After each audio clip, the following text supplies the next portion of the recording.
Rob here, and we're getting set to talk about the King of the Nerds Season 3 premiere on TBS. We're going to have a full recap of the first night of King of the Nerds, but first I've got a promo for what's coming up on the Hollywood Life podcast, which you can also hear here on Podcast One, and then after that, it's Rob Has a Podcast. Hi there, and get ready. This is Bonnie Fuller, President and Editor-in-Chief of HollywoodLife.com. And we have got a brand new podcast coming at you. We've got tons of amazing celebrity news and big star interviews. This is Chloe Molas, the Senior Entertainment Reporter for Hollywood Life, and I have to tell you, I'm most excited for Bonnie Fuller to mispronounce some of the biggest celebrity names like Scarlett Johansson, Maggie Gyllenhaal, and then my favorite, Ariana Grande. Remember those, Bonnie? Those are Canadian pronunciations. Download a brand new episode every Thursday at podcastone.com. That's podcastone.com.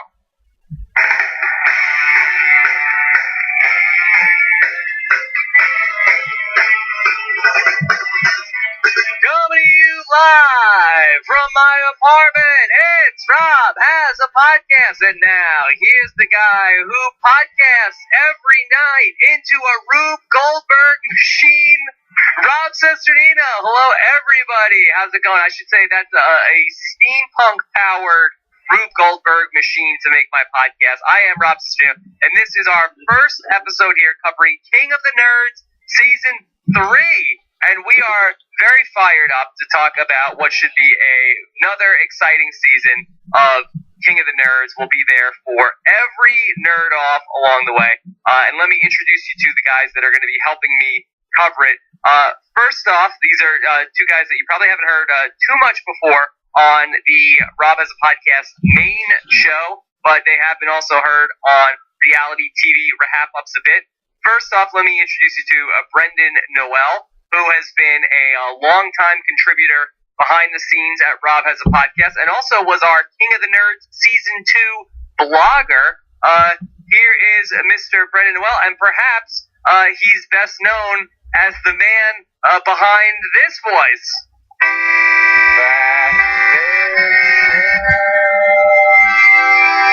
I'm like a storyteller, that's what I do. Jonathan Penner, yes, hello. Oh, you're gonna...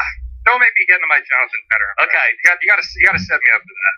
All right, no. Here's I am here. I got your nerd alert. I'm ready to talk, the nerds. Good. Very excited to have you on board. And also, here is another man who has been a contributor on Rob's podcast for quite some time. He is, I think, the biggest King of the Nerds superfan that I know.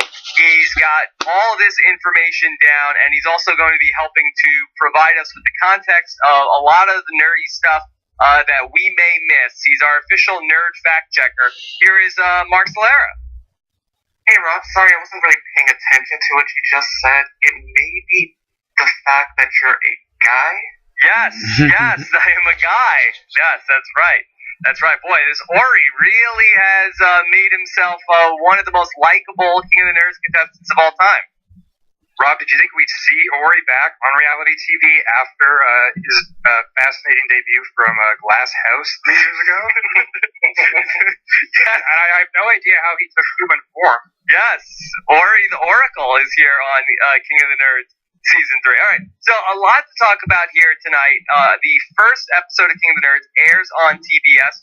Again, if you are not a regular King of the Nerds watcher or did not see the first episode, we'll give you a little bit of setup in the context to know what we're talking about, and hopefully we might inspire you to check out the show next week. And also, if you did watch the show, we have a lot to break down here tonight in the first episode. King of the Nerds is a show which is on TBS, which is really, really fun because it takes 12 different people from all different walks of nerd culture, and they compete in all sorts of different nerd-off games which combine different aspects of whether it's nerd culture or pop culture or all sorts of different movies and TV shows and comic books. So there's some combination. Sometimes they get science involved. Mark, am I doing an accurate job of explaining this? Yeah, you're doing a pretty accurate job. So one thing that I would do, you typically do the challenges, and there are typically guest judges that have some sort of expertise in what's going on. Okay, so we have these 12 people that have come here together, and of course, they are going to live in Nerdvana. And Brendan, can you tell us about the hosts of the show? Yeah, so King of the Nerds is hosted by two pretty iconic nerds. We have Curtis Armstrong and Bobby Carradine from the movie Revenge of the Nerds. And as their Twitter handles reflect, Curtis is Booger and Bobby is Lewis. Yeah. Curtis is, I'd say he's the main host. He gets a lot more of the talking to do. Bobby is there basically to do his laugh that he's kind of been coasting on, I think, for, since that movie came out. I think last year you compared him to the Dunkelman of King of the Nerds. Yes. No, Curtis is really, really good. I really love him. He's fantastic on the show. And all in all, like Curtis included, I think King of the Nerds is very, very fun because all the people that are there take it super seriously. Like, it is a ridiculous show, but everybody who's there takes it so serious, and they're devastated when they lose. They want to win so bad, and Curtis reflects that in the hosting of the show. He really goes for it. Like, in tonight's episode, they did the Terminator stunt where, and Curtis was completely naked, and Robert was just like in his clothes, and there was no explanation for it other than I think Robert was just like, I'm not doing that. Gotta love 61-year-old Curtis Armstrong going for it tonight. Yeah, he really went for it. He's the executive producer of this show. This is kind of his baby, so he's really willing to pull out all the stops for the show. It's great. Yes, and one other just note before we start talking about tonight's episode. Mark, could you just quickly tell me that it looked like King of the Nerds wasn't going to come back this season, but now here it is. Is King of the Nerds on thin ice? Do we need to really make sure we support this show this season? I would say yes, because if we were to look at season 2's ratings, I believe it wasn't exactly the best. Okay, they were down. They were definitely down. Like, I believe the first episode maybe had like 1 million, and then the rest it just started to take like a huge dip. But Brendan, correct me if I'm wrong, but the show used to be on Thursday nights last season. They move it to Friday nights, and hopefully this is a good spot to catch the nerd audience. I think so. It's on Friday nights now at 9. It was on Thursdays, and yes, it certainly took a big hit last year, and part of that was, I think, 3 of the 8 weeks it was going up against the Olympics, which certainly is not going to help it. I think Friday's a good spot for it. It's out of the way. It's the people who want to watch the show are going to find it whenever it's on, and so it's a less competitive night. People are going to find it. I think if it holds up, not exactly well as it did last year, but even if it did, 80-90% of the numbers it did last year, I don't see why TBS wouldn't bring the show back. I can't imagine it costs that much money. Well, it is on up against Marriage Boot Camp Reality Star, so that's one strike potentially against it in terms of getting an audience. But maybe they made up for it, Brendan, because I saw Jeff Probst tweet about King of the Nerds this week. Jeff Probst, perhaps the biggest factor of King of the Nerds now. He has commanded you all to watch it, so what he says goes, people. You better be watching King of the Nerds. Yeah, any behind-the-scenes information on what the relationship is between Jeff Probst and does he have some affiliation with the production company that makes King of the Nerds? It sounds as if he did based on the tweet. I didn't do a lot of digging, but he did sort of, in his tweet, he said like, 555, yes, King of the Nerds is premiering tomorrow, so he must have some relationship with this company. I wonder if Mark Burnett has a relationship with company. Do you know about that, Mark? I believe Mark Burnett does have a connection to 555 Media.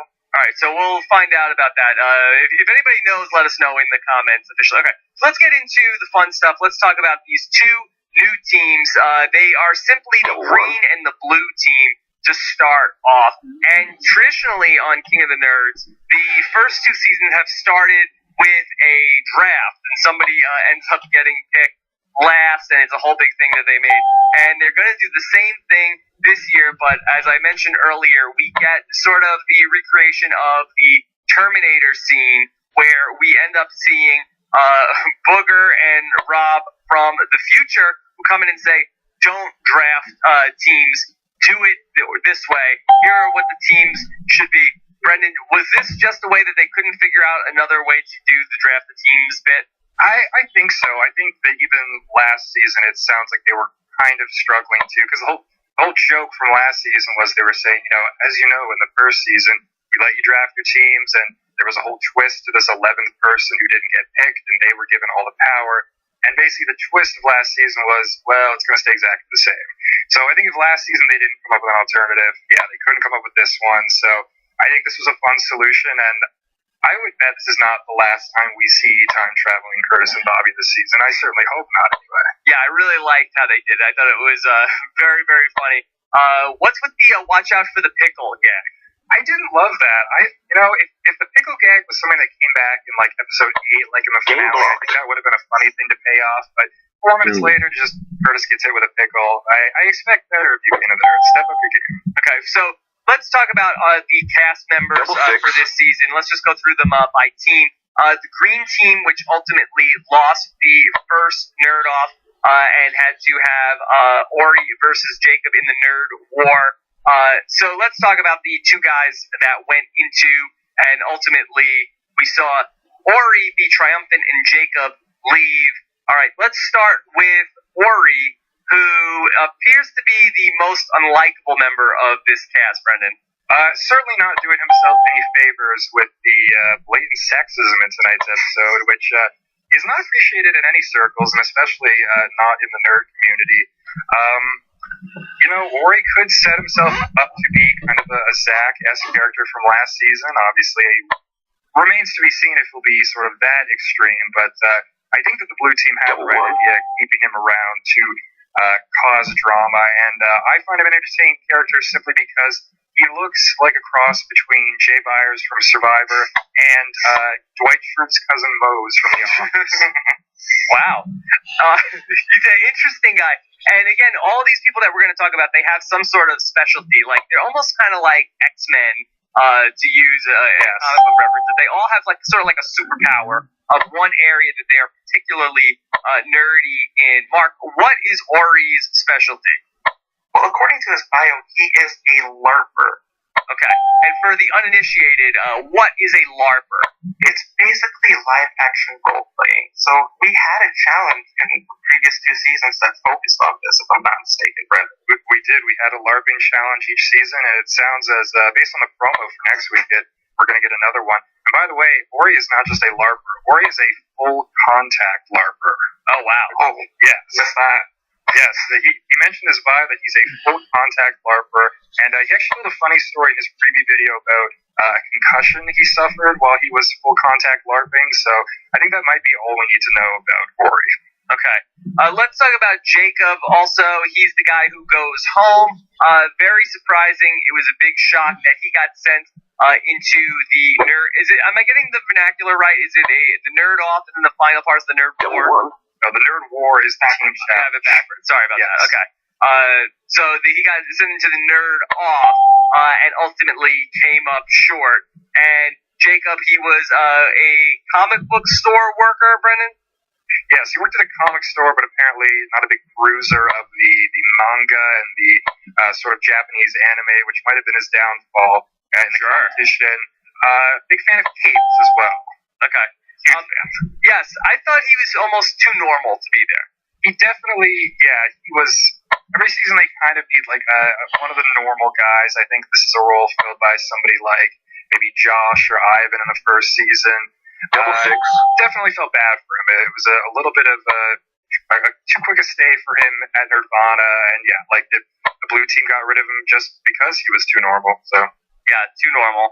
All right, we'll talk about Jacob's downfall as we go along here. Now here's Colby, and Colby is a Jeopardy champion. Brendan, are you familiar with his work? A little bit. This is the kind of casting that makes me like the Nerds, because it's not really a show that panders too much. It really does go for the kind of obscure nerd references. This is a guy where you're a really big follower of Jeopardy. You've probably seen this guy. He's been on 11 shows. He won $375,000. I feel like if King of Nerds was a different show that was attempting to get a bigger audience, they would have just cast Arthur Chu. And so I kind of like, he described himself, I think, as an F-grade celebrity. Yes, and then they bumped him up to an E-grade, I thought. So that was nice. I think we can go with E. Now, Mark, other than being on Jeopardy, does Colby have any nerdy specialty area of focus? Not according to his bio. Okay, so he's credited as an all-around nerd. All-around nerd. Some people were given that, and I don't know. I don't know what that's supposed to mean. All-around nerd. I guess they just meant we couldn't find another specialty for that. This is just somebody who's very smart. Let's talk about Heather here. And I did find that there's a couple of the women that sort of blended together for me in this episode, and Heather was one of them. I'm surprised that Heather is only 24. She has a very kind of momish look to her almost. And so she's a scientist by day and blogger by night. What is she blogging about? Do you know what she's blogging about, Mark? I don't think she mentioned in her video. She mentioned it in her bio. She is a critical television analysis blog. Oh, interesting. No, that's like what I do. Yeah, she's not the only one that's really into television. Yes. Also, I'm reading on Heavy.com.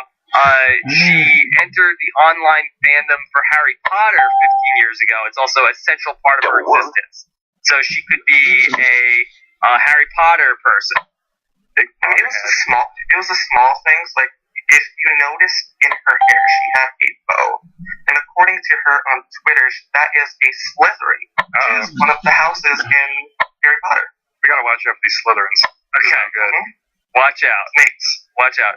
All right, let's talk about Jonathan. Brendan, tell me about Jonathan. So Jonathan is a math nerd, and he's a gamer, but I think his biggest nerd claim to fame is he's a Ren Fair nerd. So he loves to go to the Renaissance Fair. It was funny watching his casting video. He was talking about the costume he made, and I think it was interesting that going through these videos, there was kind of a level of nerdiness as to who helped you make your costume. So Jonathan's Ren Fair nerd costume, I think he said a friend helped him make it. Whereas we talked about Jacob earlier, and his casting video was wearing this cape, and Jacob's mom helped him make that cape. Yeah. Anytime you can get the mom involved, that's really the nerdiest direction that you could possibly go. Jonathan also was a big part of the Rube Goldberg invention. He was sort of the losing project manager for the Green Teams this week. That's really just the best way to put it. The iron gimmick it was not enough. I agreed with Winnie Cooper that it was a creative idea. Yes, Winnie Cooper was into it. Not enough to. I wasn't sold on that. I would not have voted for the Green Team. We're getting ahead of ourselves. Okay. And then the final member of the Green Team is Amanda. Brendan, what do we know about Amanda? Amanda is a cosplayer, and she's a book blogger, and this was actually kind of a perfect challenge for tonight because she describes herself as a steampunk Catwoman. And in her video, she's in like a full cat costume. Not since Big Brother have I seen this big a cat lady, Rob. Very good. Very good. Mark, do you have any additional information on Amanda? Amanda is a Survivor fan. What? She is a huge Survivor fan. I believe she was talking about Survivor fan who watched you over Twitter. Yes. Her favorite Survivor player is Amy Cusack. And we're obviously going to talk about this later, but kind of shows why she was a huge fan. Yes. Was she the one who was wearing the Michonne t-shirt during the episode? Yes. Oh, yeah, I didn't even notice that. Yes. Yeah. Okay. Very subtle, but yeah, she was the one wearing it. I did. Before you even told me about the Survivor stuff, I thought she was a standout. Yeah, I liked her. Okay. Good. That's the green team. Let's talk about the blue team. The House Hululu. We will start here with, how about Ben? Let us. Brendan, what do we know about Ben? Ben is a deep-sea microbiologist, and he's got a pretty good sense of humor. He was joking in his video that as a deep-sea microbiologist, of course, he's going to save the world. Okay. I don't know, Mark, do you know anything else about his specific nerd cred? I believe he said he lives his life in all ways nerdy. I'm actually going to stop you there. Didn't he have some sort of, like, pickup line in his video that was really odd? Oh, many of them had nerdy pickup lines that I think are too risque to repeat. Too risque? Oh, they were not safe for TBS. They're not safe for Rob's podcast. Oh my God. Okay. So there's Ben. How about Caitlin? Caitlin definitely stood out for me. Dr. Caitlin. Yes. She is the NASA nerd, self-described genius. And I mentioned this on Twitter. Definitely getting the Chaos Cast vibe from Dr. Caitlin. She she's not really like anybody we've ever seen on the show before because she really is enjoying being there and having fun, but is almost like she's very full of herself, very arrogant, and she's this entire attitude of like, well, of course I should be here. Like, I'm smarter than everybody. Like, it's not even necessarily that she has this sort of love of nerd culture, but yeah, she just clearly believes that she is intellectually superior to everybody, and of course deserves a spot in Nerdmama. Yes, and very unemotional, unlike the other players from the blue team, almost like Vulcan-esque.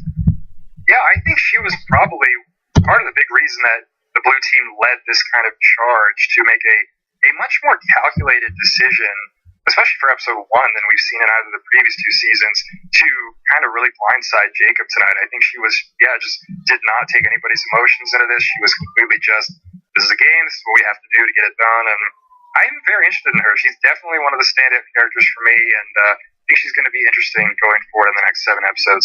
Yeah, there's a big blindside tonight. Let's talk about Lily, Brendan. What do we know about Lily? Lily was described in her casting video as the nerd next door. Oh. She's, although I don't know how sweet she's going to end up being. So she's 21 years old from Denver. I was a little turned off by her video because she was blurring some Game of Thrones lines. She's dressed as Cersei Lannister in her video, which, right there, red flag. But she wants to be the Khaleesi of the nerds. So I don't know how the nerd viewers of the show are going to take that. So yes, you can't really cross the streams there. Yeah, but she definitely identifies with the Lannister family. Again, I think that's problematic. Yes. Could she simply just be fluent in Dothraki and just be simply referring to herself as the queen, not as the Daenerys of the King of the Nerds house? Oh, I hope she busts out some Dothrakis.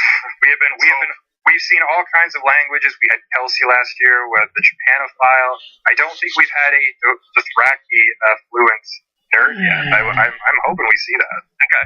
All right. Well, what about Thomas, a.k.a. Gollum? Thomas Gollum, a.k.a. Gollum.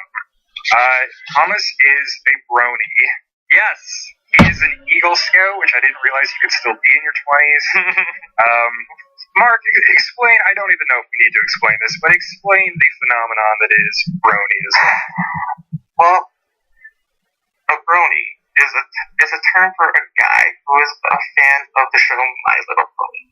Yes, and an adult male. An adult male. Clearly not the demo.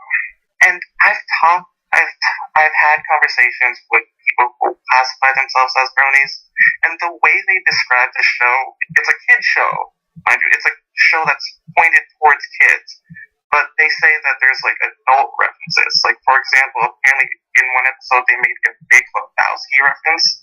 So the main argument for bronies to be into My Little Ponies is that there's basically an adult, like there's something that they can grasp as adults. Yes. So we'll see if it'd be interesting to know if we have any bronies in the Rob is a Podcast listening audience. We're finally going to give them an outlet if we did. Yes. All right. Oh, I can't wait. Let's talk about Rachel, Brendan. What do we know about her? Well, this is interesting because Rachel is a cosplayer. Again, also described as an all-around nerd. And Rachel is a pony princess. I think maybe, just maybe, we could be setting ourselves up for the first ever King of the Nerds showmance. Wow. Thomas and Rachel. Yes. Now, cosplay, that's when people act out different things pertaining to Bill Cosby. Is that what for listeners? No? That's no.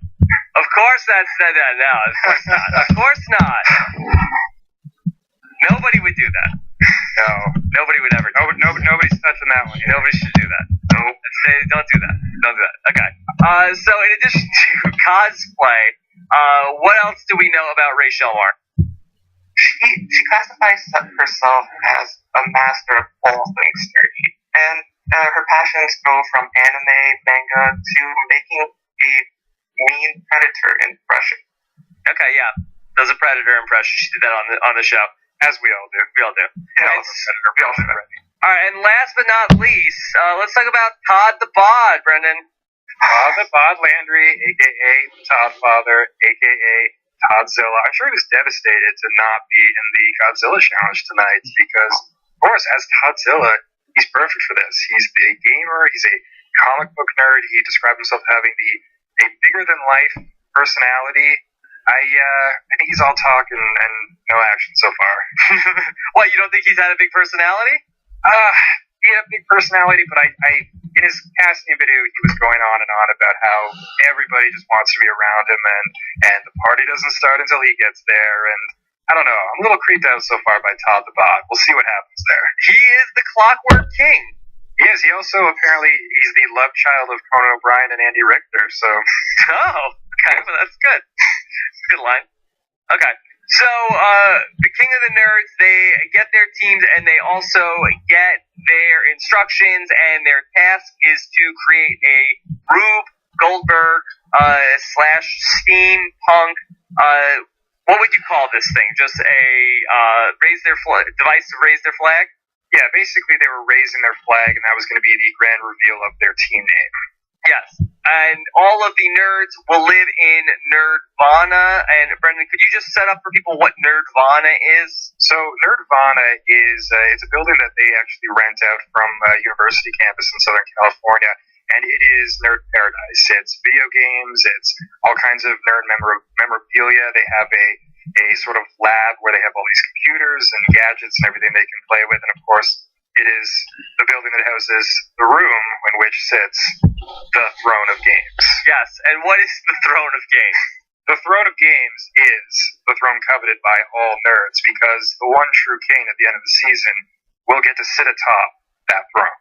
Now, Mark, did they change up the Throne of Games room from Season 2 to Season 3? Not that I've noticed. Brandon, do you really think that they've changed it? Because it seems very similar to the previous two seasons. Yeah, I think if you were just sort of casually watching, you don't really notice it. I think if you were to look carefully, I think it does change from season to season a little bit, just because, again, this is a building they rent out from the university, and I don't think it's the exact same location each time, but they do a pretty good job of both, again, making it seem like it's this sort of seamless transition. And like I said, I don't think this is a very expensive show, but I think the King of Nerds really makes the most of their budget. I'm always very impressed with the production design on the show. Yeah. Okay, so we have our first task that we're going to do, but first everybody goes into the house and everybody's hanging out and getting to know each other, and everybody's having fun except for Dr. Caitlin, who really wants to get down to business. Brendan, do you think, is there any sort of strategy for King of the Nerds players do you want to take the time and invest in the social game, or do you think that it's a wise decision to say, hey, we need to get to work? I think in any reality show, it's wise to, regardless of what the right answer is, I think you want to go with what the crowd is doing, because there comes a point where you're just so irritating that people are going to want to get rid of you. Of course, we saw it with Zach last year, that while this is much more game based on winning competitions than it is where on Survivor you're voting people out, there's really no voting in this game. So there is, of course, advantages to making sure you win and you don't get eliminated that way, but at the same time, had the blue team won, and I mean, Dr. Caitlin spearheaded a lot of that challenge, I think that she could have very easily found her head on the chopping block tonight. Yeah, for me, I feel like it's not a great move to start to be the taskmaster and say, hey, come on, let's everybody get to work, because, had it been a scenario like Survivor where you have each team is back at their own camp, or had green and blue retired to their own quarters, and it was just the green team hanging out, I could say, hey, guys, we got to get to work. But it was both teams not working. So I felt like that Dr. Caitlin was kind of putting herself out there by saying everybody needed to start working. Yeah, it definitely gave the blue team no discernible advantage to say, let's all go start working at the exact same time. If she was as smart as she claims she is, she might have found a way to say, like, hey guys, let's go sneak off and start again, get a jump start on this. So, yeah, again, I think in terms of her TV character, and it makes for a funny, awkward moment for everybody to be having fun and her just say, let's all stop having fun and go work. But this is going to do her no favors in the game. All right, so she's sort of taking the lead for the blue team, and on the green team, we see Jonathan sort of starting to step up. And it's very early on here in the green team Ori makes this comment that Heather says something, and Ori says, "Oh, I didn't hear that because you were a woman." Brendan, do we have what is the context here that he doesn't listen to her because she's a woman? I guess I have to assume in good faith he was just making a joke. I hope he is not just like blatantly not listening to her. All I know is that regardless of the context, when I heard that comment, my mouth was hanging open. There was just nothing funny or creative behind it. I didn't understand what he thought he was getting out of it, especially when it's the first episode and the first challenge, and you're trying to ingratiate yourself to not really get a feel of what a comment like that is going to come across like in the room is very odd. But again, it's King of the Nerds. Not a lot of these people with A+ social skills. Yeah, he's so awkward to begin with that I was really doing a double take. I'm like, what did he say? Yeah, this is not the direction for him to go, certainly, or anybody to go, and certainly not for Ori of all people. Yeah, maybe he could have gone with like, oh, I didn't hear you because you're a woman and your voice isn't as loud and deep as I can hear very well. Your voice is just so lovely and washed over me. I couldn't hear the words. I was entranced. Yes. Now, was that the biggest reason why his team sent him into the to the Nerd Off? I think it certainly was. I think that he was voted in by his own team, and so obviously they're going to want to get rid of the person who is similar to Survivor in the sense that you're going to want to get rid of a person early on who you feel is maybe not necessarily the most detrimental, but if you're not going to be able to work with them very well, you just feel that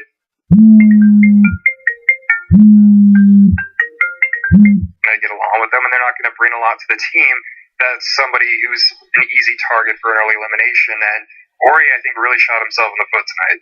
Well, one of the things that I really like about this show in terms of the eliminations, they have a very unique elimination in that your one team that loses, they have to vote somebody in, and then the team that wins, they also have to vote somebody in. And it tends to be the team that loses is like, okay, who are we trying to get rid of? And the other team is looking for who could we take off of this team that is going to hurt them the most to lose. And so you end up in a situation where you have both teams sort of, with different rooting interests because the team that lost is looking to get rid of the person that really has been screwing them up. And the team that won the challenge is rooting for the person that is good on the losing team to go home. So I think it sets up a pretty unique and dramatic final act on this show. And we saw that last season where really right from the get-go, Zach completely had turned his entire team against him, and the other team were not necessarily sending in the people that they thought were strong threats to them maybe in the end game, but they were sending in the people that they thought that Zach could beat, because the longer Zach stayed in the game, the more disarray there was on that team, and that was a good use of strategy for them, obviously, given how well Zach did last season. All right, let's talk about the two teams and the Rube Goldberg devices that they create. They are going to be played out in front of the celebrity judges. The first one is Adam Sadovsky, the professional Rube Goldberg machine maker. He did the OK Go video, which they use the Rube Goldberg machine. Brendan, is there a big market out there for a professional Rube Goldberg machine maker? Well, I have to imagine the video for This Too Shall Pass got many millions of hits on YouTube, as all of the OK Go videos do. Outside of OK Go music videos, not sure if there's a high demand for the works of Mr. Adam Sadowski. Yes, if you could have a Rube Goldberg machine do one thing, what would it be? It would make me not tired when I got out of bed in the morning. Well, I think the idea of the Rube Goldberg machine, it does like a very simple task, like it turns a light switch on or something like that, or makes toast. Okay, it can make me a breakfast worth getting out of bed in the morning. Make me some good toast.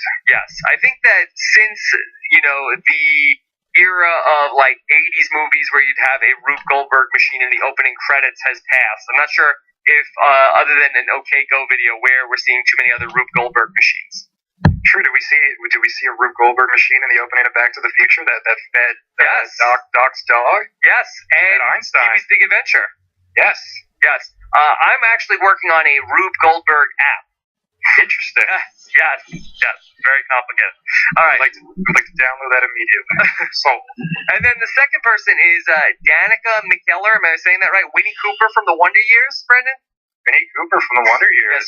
Mark, why is Winnie Cooper from the Wonder Years here on King of the Nerds? Because she got her Bachelor's of Science in Mathematics from the University of California. She also wrote 4 books on math. Math doesn't suck. Kiss My Math. Hot X, Algebra Exposed, and Girls Get Curves. Geometry Takes Shape. So she is pretty well known in the math field. So stuff like this is kind of in her realm. Okay. I think it's fair to say that Danica McKellar, actress second, math lover first. I mean, outside of odd appearances on like Big Bang Theory now, I don't know how much acting she's even doing anymore. Yeah, but she's held up pretty well though. Oh, absolutely. Yeah. And finally, we have our third guest, who is Michael McMillan from True Blood. Brendan, I know you're a big True Blood guy, right? Big True Blood fan. Big fan also of Hot in Cleveland, which Michael McMillan was on for 3 episodes, according to the 5 minutes of IMDb research I did before this podcast started.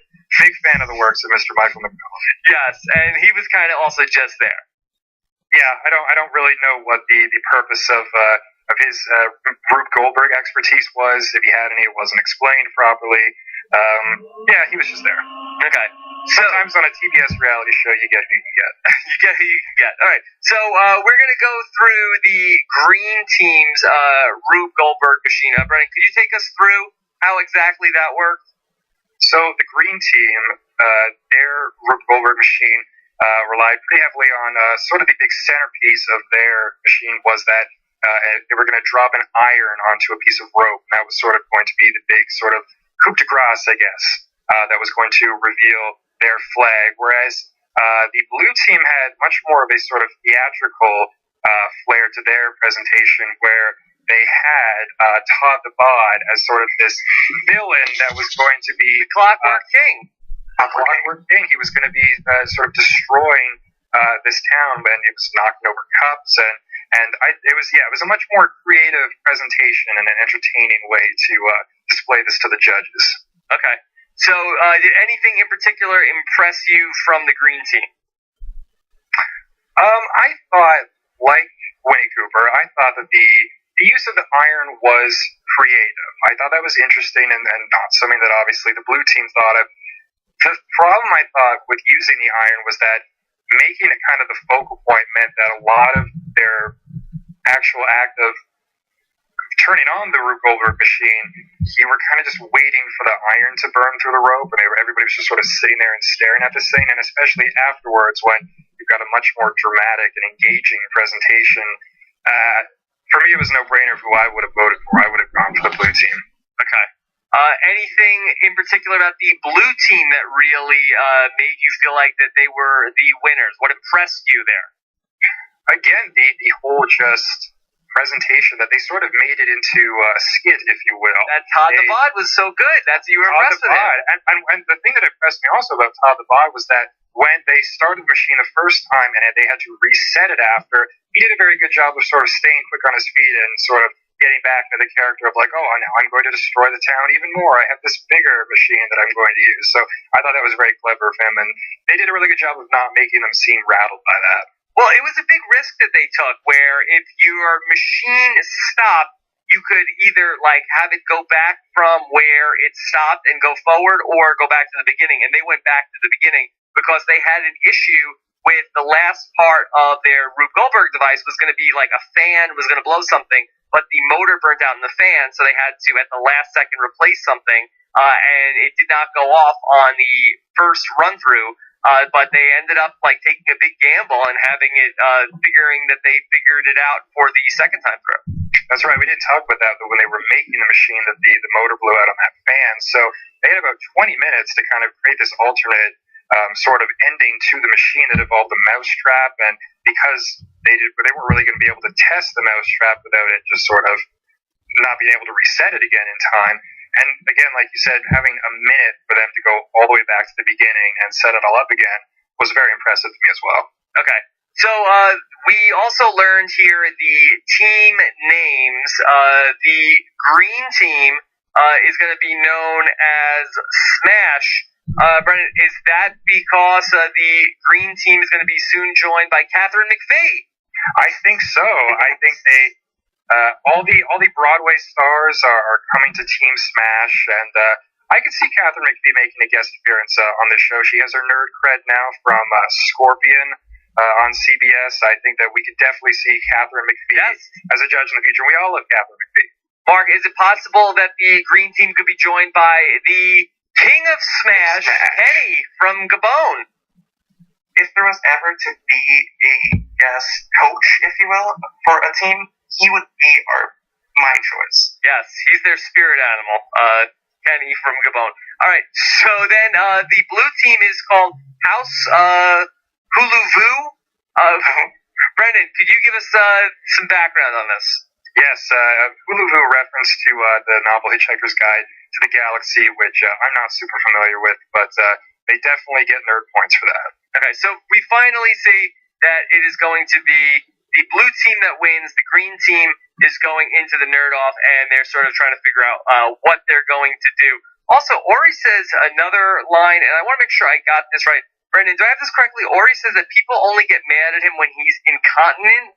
Yes, a definite slip of the tongue there. That I don't think that's what he meant. I think he meant to say incompetent, or I mean, certainly people are going to get mad at him if he's incontinent. Well, maybe he can't help it. I mean, you shouldn't get mad at him if he can't help it. Again, one of the many things I think is not winning him friends on this show is his incontinence. Yes. You would also hope that he was not incontinent while he was in the Godzilla suit, because that's probably a rental and it's probably expensive. Yes, that probably would have cost him a lot of money to clean. Yeah, you lose your deposit on something like that. All right, so we need to start thinking about who we are sending into the nerd off. And so it's sort of a cut and dry decision for the green team for Smash. They want to send Ori in, but we are starting to get a ladies' alliance forming. Brendan, who is in the women's alliance?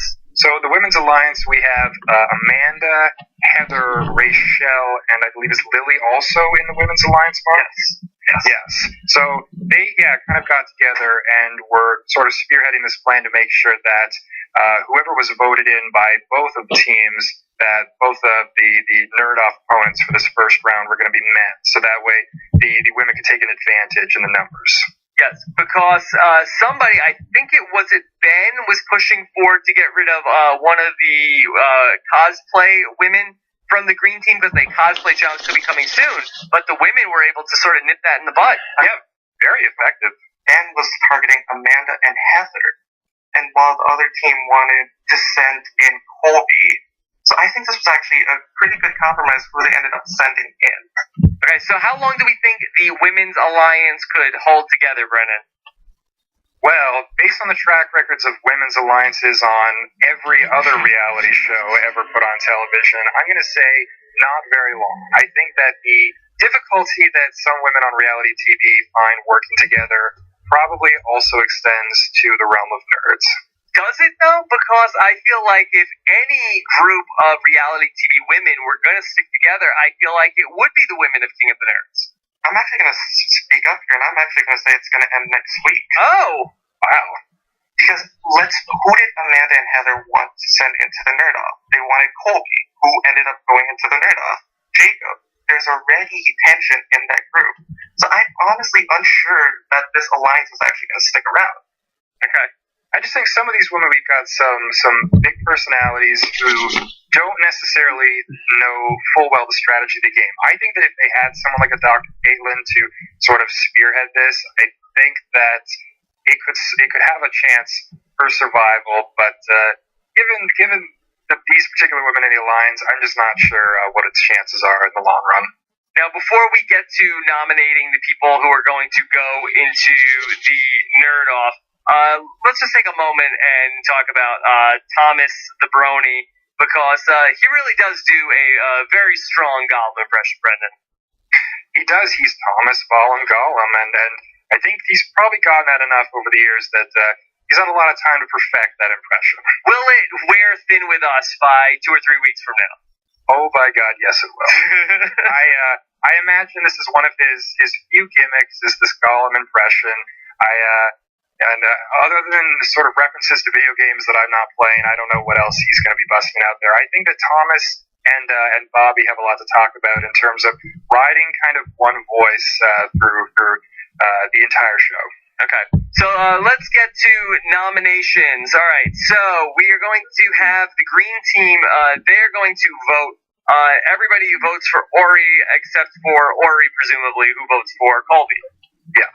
Okay, so Ori is going to be in the Nerd Off, and then the blue team unanimously put in Jacob. Shocker. Shocker, as Danny Donato would say. Shocker. Yes, very shocking to see Jacob in the Nerd Off, and also especially because the edit was like, right before they sent Jacob into the Nerd Off, we saw like a 2-minute monologue of all the different people it could be, and he never once even mentioned the fact it could be him. You know, the nerds pulling the rug out from under us almost as much as they did from Jacob. I don't think anybody has ever been shocked to be sent into the Nerd Off in the 2 seasons previously than Jacob. I mean, he was really stunned, and like you said, can I get any reason as to why this happened? Because I don't think he saw that coming at all. Mark, biggest blindside in the history of King of the Nerds? It was a hashtag blindside. Hashtag blindside. Yes. Oh my God. And they wouldn't tell him anything. So, Brendan, can we read between the lines? And other than, he, seemed like he was a solid player, is there any other reason that you could take away why they went with Jacob? I don't really think so. I think that is what it is. Like we talked about, Jacob is just a little too normal for this show. Again, in a show where we have sort of some social awkwardnesses to deal with, anybody who kind of deviates from that, I think, is going to be seen as a strong player, a glue for that team potentially. So I think that's why they did it. And yeah, as we said, Thomas sort of pipes up to explain to him why, and I can't remember who it was. Might have been Lily or maybe somebody else on the blue team. One of the women sort of was very careful to tell him, like, don't give away too much information. Yes, she was just like, no. Don't get into this. Like, she was very adamant about keeping the information under wrap. They are in this to play from the very first week. Which is atypical on reality TV, because if anything, we are used to people who really put their foot in their mouths. Yeah, absolutely. It's interesting, like, especially with King of the Nerds, we've never seen such calculated gameplay so early and everybody holding their cards close to the vest. This is very different from what we've seen before. Yeah, Mark, will we have a lot to talk about in the evolution of King of the Nerds audiobook soon? Absolutely. And honestly, if I had to make a guess to why Jacob was sent into the Nerd Off, it's because I honestly think these guys are thinking ahead to maybe down to the Final Four when they have what's known typically as the Nerd Bowl, where they have like the quiz type challenge. And since Jacob is known as a quiz master, I would have targeted him. That's a smart move on their behalf. Now, the blue team was very upset about sending Jacob into the Nerd Off, and it was really only Caitlin who was the only one who was sort of unemotional about it. She said everybody on her team has a bleeding heart. Brendan, were you surprised to see how upset the blue team was? No, I wasn't, because, yeah, like we said, Caitlin is really, I think, the only sort of heartless one on the team. I think they all realized that, they were kind of doing something crappy here and just sort of getting rid of the nice guy to try to create a fractured sense on the other team. They knew that in terms of who is the people we want to spend time with, you're not going to want to get rid of Jacob here, but just in terms of what the gameplay dictates, it's like, I agree with Mark that it was a good move. So, but I don't blame them for feeling guilty about it. I would have done the same thing. All right, so the ultimate Nerd Off is going to be a battle of. It's really sort of a simple thing, which is going to be just like multiple choice anime trivia questions, but as you get each question right, you are going to be sort of like in a Godzilla costume and like stomping on top of cities. Correct. This was the sort of, as each level they passed through, they got to smash more buildings. So almost a reward for getting more questions right. And it's kind of a hallmark of King of the Nerds, these Nerd Off challenges especially, is they find fun ways for the players to maybe get out some of their frustrations in the game by smashing things, breaking things, doing something fun for the home viewers. Yeah. And so while Ori really was very confident, he was like, we wanted to go on Facebook, he didn't really want to study at all, Jacob is freaked out, and he recruits the help of Colby to help him study, Brendan. I believe they even have access to Facebook in Nerdvana. I didn't realize they would be allowed to do that. It would not be Nerdvana without Facebook, right? I think that's a good point, though. They have to have it in their Radio Shack lab, so... Yeah. So, Mark, are you a knowledgeable person in the field of manga at all? Oh, this would have been my nerd off. Really? Yeah, absolutely. I knew every single question, and I tend to enjoy the occasional anime and manga. So, and I enjoy the occasional mango. Yeah? Yes, it's very good. Very good. It's like a B12 shot right there. So, as far as the questions went, Mark, did you find these questions to be easy questions, or were they difficult questions, even if you knew about manga? I mean, for the casual fan, I honestly think you probably would have gotten a good 75 to 80% of these questions. Yes. Because, I mean, like, the Dragon Ball question, for example, which I believe was the third question out of the questions they asked, that's kind of the one you would probably stumble upon, but the other ones, I mean, I believe two of the answers for the Power Rangers questions, they really just only took off, like, a few letters. Yes. Yeah. Two of the answers were very similar. I think I would have guessed on the Power Rangers question, and man, I think I would have gotten that right, and I probably would have gotten the King Kong one right.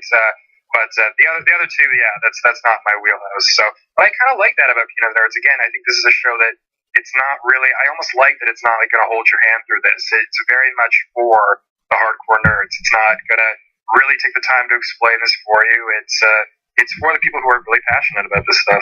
Mark, did you appreciate Ori's Leroy Jenkins before he smashed a bunch of stuff? I mean, I appreciate the fact that Jacob did like a wrestler like body drop or like an elbow drop, like similar to the Macho Man at some point, like breaking down these buildings. Yeah. Both of them knew that this was potentially their last episode. I think they really made the most of finding fun ways to smash the city buildings. So yeah. So Ori does a good job. He gets every single question right, and unfortunately, Jacob is the one to go home. Brendan, do we have a eulogy for Jacob? Definitely the most normal of the first boots. He follows in the footsteps of Hendrik, who is the greatest reality show contestant of all time. We have Kelsey, the Japanophile from last year, who kind of got screwed over by the twist and having to make the decisions of the teams last year. Jacob gone too soon. A nice guy. Got a raw deal for sure. Oh my God. Okay.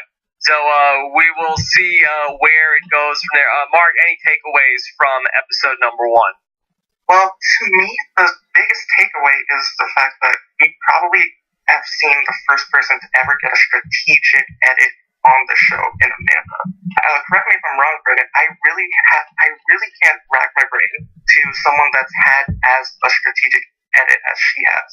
No, I think you're right, because, I mean, in the first 2 years of the show, I think everybody was still kind of figuring out what it was. And so now that somebody has finally got the chance to sort of crack the code for the strategy of the game, I think, yeah, we are definitely seeing people step that up early and often, and it is going to reflect in the edit. So Amanda, definitely somebody I'm intrigued about going forward. I want to see how she shapes up. I think that as much as this Girls Alliance, I predict, is going to fracture and fall apart, I could see her going far.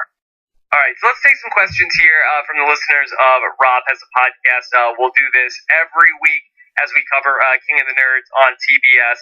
So let's start off with Dan Sinensky, who wants to know, what's your take on the 5-7 gender imbalance as a casting choice and the potential effects it has on the game? All right, so we have 7 men in the game and only 5 women. Of course, the women start a women's alliance. So, Brendan, do you think that this is going to be a big deal? I think it is going. Certainly, that's why they started the alliance, because they knew they were down a member and needed to try to rebalance themselves. And that's what they were talking about in the episode, is that they make sure that they send 2 guys into the Nerd Off then at least they're down only 6-5, and they can sort of try to rebalance the numbers. So I think that I could see it continuing through next week, that they're going to try to maybe rebalance it out to 5-5, and maybe that's the point where we start to see the fracturing. They're going to get a little too comfortable. It's an interesting casting perspective. I don't know if something kind of happened at the last minute that they had to switch this out. I mean, the last 2 seasons we only had 11 people, so there was always going to be a gender imbalance. I'm curious as to both why they upped it to 12 people this season, and also why, even now balancing the numbers, that they decided to still have more men than women. Mark, do you have any thoughts on that? If it's in regards to the gender imbalance, I would actually be scared if I'm the guys. I actually felt really strongly about the women in this stuff. So if I'm the guys, I would be very scared of how the women interact, because if you're thinking about it, there's a gender imbalance. It's obvious. So the women obviously are going to try to at least somewhat work together to get the numbers to an amount. So to me, it really shouldn't matter, because everyone is aware of the gender imbalance. And if you're a woman on the show, you're going to try to make it so it's at least even, if not the women having a bigger advantage. All right, let's take a question from Dave Backer, who says, is the NASA engineer the most intense player ever on King of the Nerds? What is the over-under that she'll be in her team's first Nerd War? I guess I will set the over-under in the binary scale at 0.5. Ooh, yes, I think definitely taking the over. Yes, okay. I'm taking over also. Taking the over. We're going out on a limb here. Yes, yeah. Isn't she a strong player? She's definitely a strong player, and I think that's why she's going to be leading the charge in these Nerd Wars, and I think that as soon as her team fails, that all the fingers are going to be pointing in her direction. So, and again, the fact that she's so unpersonable, she's not really taking feelings into account for this, she's going to rub a lot of people the wrong way. Yes. All right, Mike Bloom. Give it up for Mike Bloom. Amanda has shown to be a big Survivor fan on social media. Do you think that she will try to take a strategic angle on the game for the rest of the season? Now, Brendan, do we see a ton out of Amanda strategically in night one? We saw a little bit of it, and I think that, like what Mark is saying, that's something we're going to see flourish. It's an edit that we can see starting to emerge. You only get so much information out of the first 40 minutes of the show, but yeah, I think that's definitely where her story is going. I think that she's one of the smarter people on the season, at least in terms of for the gameplay. So yeah, I think that she's somebody to look out for, definitely. Now, Mark, do you think that somebody coming in, now again, in the first 2 seasons of King of the Nerds, we did not have a lot of people who were sort of reality TV nerds, but if we have even a little bit of that in the mix here in season 3, do you think that could sort of mutate this season, like some mutagen, and that could make the whole season mutate into a more strategic version? I mean, to me, I'm going to go back to actually Amanda's casting video, or her introduction video. The way that she was talking about avoiding the nerd-offs by saying, hey, if you're thinking about sending me in, I'm going to send you in. So to me, her knowing that seems like a very, very similar mindset to someone that's going into a Big Brother or a Survivor. I'm going to get myself off the block. So if you think you're going to send me into the block, I'm going to send you on the block.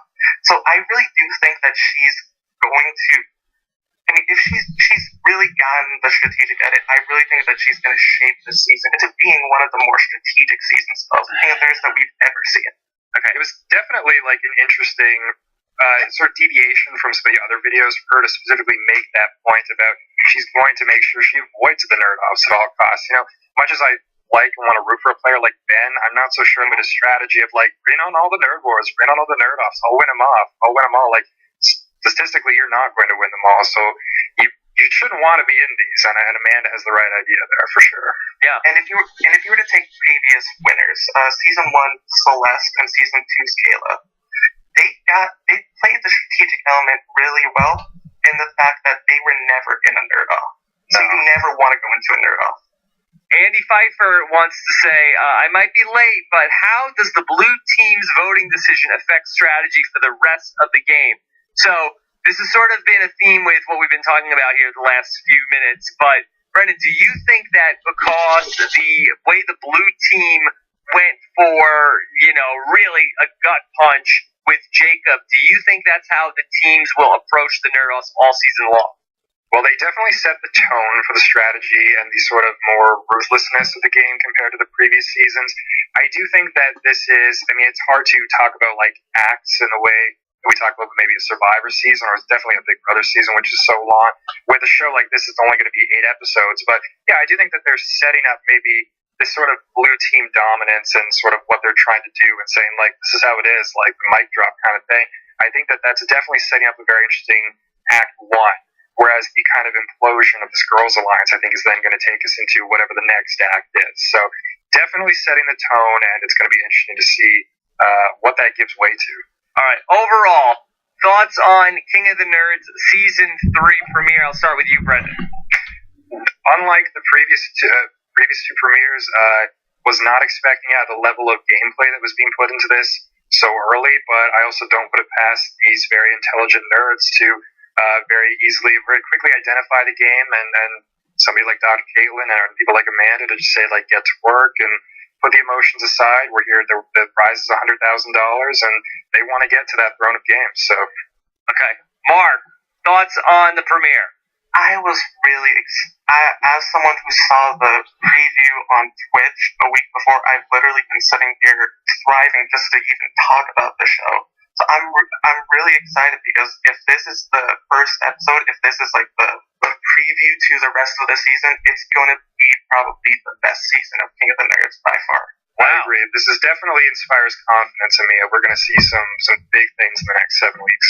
Okay. And hopefully this is going to be the season that gives faith to TBS that this could be a show like a Survivor or a Big Brother for their network. Okay. All right. We'll see. Brendan, do you have a hashtag for this episode of the King of the Nerds RHAPA? Ooh, hashtag incontinence? Can we go with that? Yeah, let's go with that. Incontinence, all right. Well, that's usually the only time that people get mad at me, when I tweet incontinence. And I hope that's the only reason people would be using that hashtag on Twitter. Yeah. Okay. So, a lot to talk about next week, I'm sure, on the King of the Nerds RHAPA. Boy, we've got a busy week coming up on the podcast as well.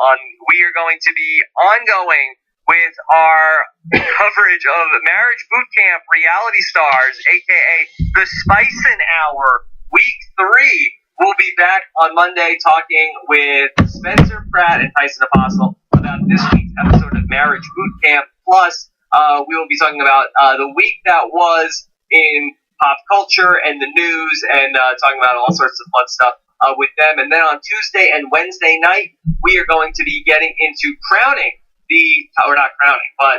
announcing our top 3 finalists for Mr. Survivor and Miss Survivor. We had some breaking news today that I finalized with the tabulator that on Tuesday night, we will be announcing the top 3 finalists for Mr. Survivor. And then the main event on Wednesday night, we'll be announcing the top 3 finalists for Miss Survivor. So Tuesday night will be the Mr. Survivor top 3. Wednesday night will be the Miss Survivor top 3 announcement show. And of course, you can get your nominations in still until midnight Eastern on Saturday for Miss Survivor. But then my poll will go down. It's been up for a little too long. My poll has been up for a long time, but then my poll will finally go down and rest. Yes, that was a very long time. And then, of course, we will be having much more next week as well. I'm going to schedule to speak with the reigning Mr. Survivor, Malcolm Freeberg, and of course, we'll be back to talk about more King of the Nerds next week as well. So make sure you don't miss any of it. Subscribe to Rob Has a Podcast, robhasawebsite.com/iTunes for the iTunes subscription feed, or you can listen on the Rob Has a Podcast app in the App Store, or go to robhasawebsite.com/app, APP. All right. So, any other final thoughts tonight? Big week coming up on Rob Has a Podcast. I have not yet watched the Marriage Boot Camp, but boy, I could listen to Spice and read me the phone book. I am all in on the Spice. They're very good. They're very good. Also, as well, we are nominating for the Podcast Awards this week. So if you'd like to nominate Rob as a podcast, if you deem us worthy of Podcast Awards for the past year, you can nominate us through, I believe, the 30th. One time per email address. Go to podcastawards.com and submit us for the Entertainment and People's Choice Podcast Awards. All right. Thank you both so much. This was a lot of fun to talk about the premiere of King of the Nerds. We'll be back with Spicin' on Monday. Have a great weekend, everybody. We'll talk to you again soon. Bye.